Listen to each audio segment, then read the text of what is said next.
Well, eto medyo papasok ako dito sa internet etiquette o sa social media etiquette 'no, lalo na sa pagpo-post sa TikTok, sa Facebook, hindi yung mga nakikita sa Facebook, basta yung mga nakikita sa internet, nakikita sa Facebook, sa TikTok, sa Instagram, basta yung mga ganyan. So, alam naman natin na yung example ko dun is yung Pinoy Big Brother. Sa Pinoy Big Brother may live stream sila, 'di ba? So kung ano lang ang gusto mong kunin doon na part ng video, hindi mo kinukuha lahat, no? Hindi mo kinukuha lahat. Dapat kung kukuha ka ng live stream, lahat during the day pag binubuksan, ano ba kung ano, kasi minsan inconsistent din yun kasi minsan kung kailan lang buksan yung live stream, yung camera.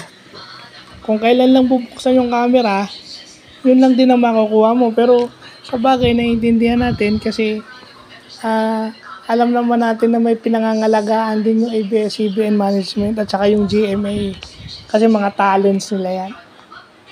Well, kagaya nung sinabi ko, di ba?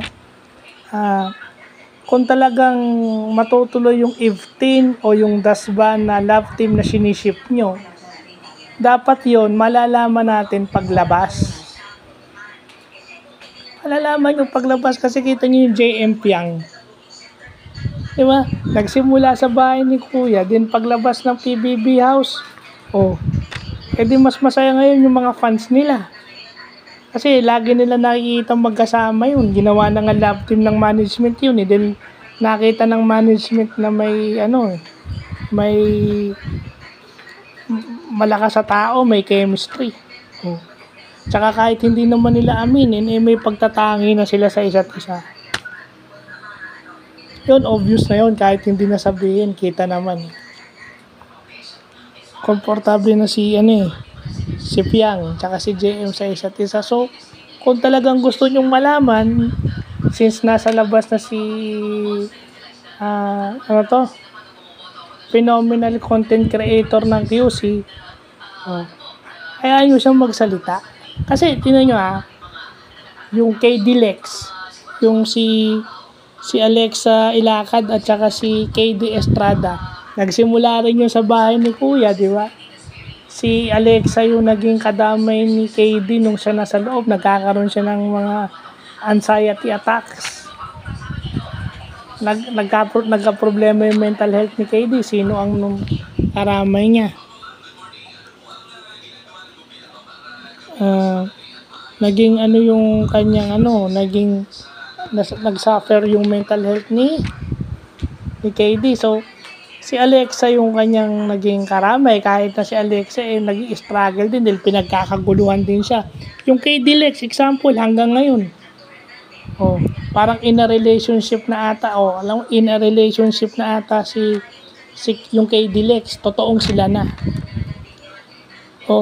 At hindi si Alexa is mas matanda kay KD. Sige, babalikan natin to, may part 2 tong vlog na to. Tingnan natin yung age ni KD Estrada.